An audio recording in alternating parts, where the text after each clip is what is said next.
Welcome to Hormones with Sam, your guide through the confusing world of hormone health. I'm your host, Sam Beau Patrick, here to help you demystify and unlock the secrets to living a vibrant, happy life. Together, let's make hormones fun and sexy. Hormones, what are they and why do I reckon your life is going to change when you see hormones the way I see them? You see, up until about 25, 30 years ago, I was talking about hormones in medicine and nursing as a really boring topic. It's like, hormones boring. But then my life changed one night after a dinner party. And what came of that is that I discovered that hormones dictated so much inside people. They are our determinants of our health, our moods, our outcomes with fertility, and how happy we feel. Once I started seeing the world through hormone eyes, everything changed. And I really want to inspire you to feel the same way. Now, what is a hormone? A hormone is a component or a chemical that the body uses to carry a message out. I think of it like Australia Post, although actually it's probably a really good analogy. I think of it like a courier company. I'm going to explain what glands are and I'm going to explain what hormones are. Glands are parts of your body that produce hormones or receive a hormone. They're the things that make us feel joy or make our heart beat or our blood pressure go up, and they respond to chemical messages such as hormones. Now, for example, up here between our eyes is the pituitary gland. Now, that gland is so important. Some people call it the master gland, and I've got a few favourites, but let's just talk about Mr. Pituitary gland or Miss Pituitary gland. It is so important. It starts our fertile cycle each month. It kickstarts the period. It can't leave its beautiful little nest up there and travel down, so it uses hormones. It sends a message via a hormone down to the ovaries to get the period started or the cycle started. It sends it down with a little encoded message, or it uses a particular hormone, in this case FSH, or follicle stimulating hormone, and it goes down to the ovary and says, "Hey ovary, time to start another cycle." And the ovary responds by getting a couple of eggs out the back ready, and it tells the pituitary that it received that message via another hormone, and that is called biofeedback. And that's going on inside the body all the time. When biofeedback doesn't happen, in this case, the ovaries might be sleeping or stunned from something, then the pituitary will keep sending down more hormone. We can measure that on blood test or saliva test or urine testing, a gamut of ways in body fluids that we can measure hormones. So some of the glands that you might have heard of, the pituitary gland, the thyroid gland, the adrenals, the ovaries, the testes, the parathyroid, these are all glands. They send a hormone to our responding organ. Now, it doesn't have to go gland to gland. It doesn't have to go, like I demonstrated before, pituitary to ovary. It might go from adrenals, and you've just got a shock, and you've just secreted a whole stack of stress hormones, to the heart and the blood vessels, which will increase the blood pumping and vasoconstriction, so your blood goes up, your blood pressure goes up.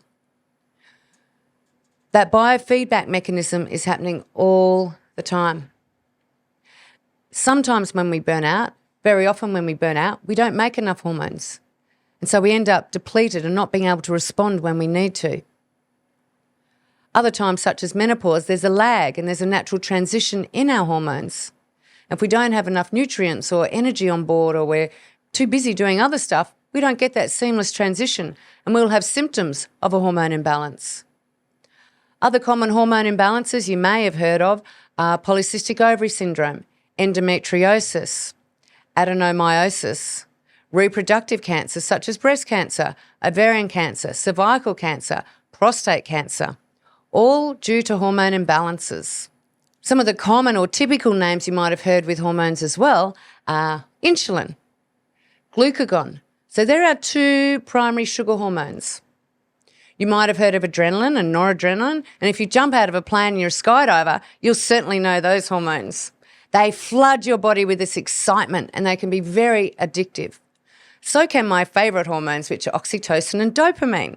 Oxytocin's our happy hormone. We used to think that when you were breastfeeding and connecting with your baby, that oxytocin was the main hormone, and it is. But we now know that oxytocin plays an incredible role with us feeling whole, happy, nurtured and a sense of belonging. It's also my number one tip if you want to lose weight, and that's increase your oxytocin. Dopamine, fabulous hormone. Vitamin D you might have heard of. Vitamin D, interesting, acts like a vitamin and also a hormone. Estrogen, progesterone, testosterone, DHEA, cortisol. There are so many hormones that our body produces, and these are just a few of them. So I really want you to fall in love with hormones, because once you start seeing the world through hormone eyes, you start seeing answers and solutions everywhere, and you can path your way to joy and happiness by balancing your hormones. So hormones, in my experience, are very reflective of what you're doing in your outside environment, what you're saying yes to, what foods you're eating, what movement you are or not doing, how you feel in your community.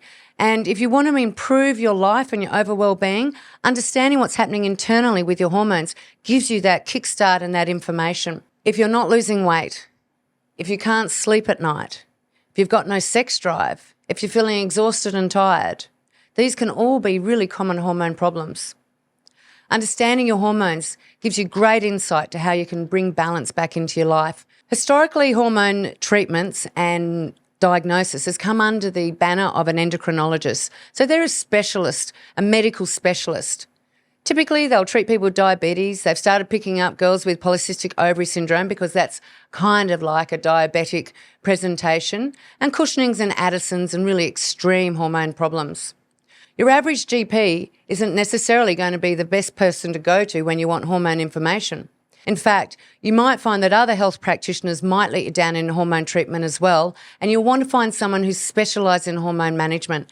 That's because they're so subtle, and once you understand them, you can help people really easily through diet, nutrition, exercise, sleep, and everything comes together nice and easily. Understanding hormones, your hormones, getting the right test for your hormone information can change your life.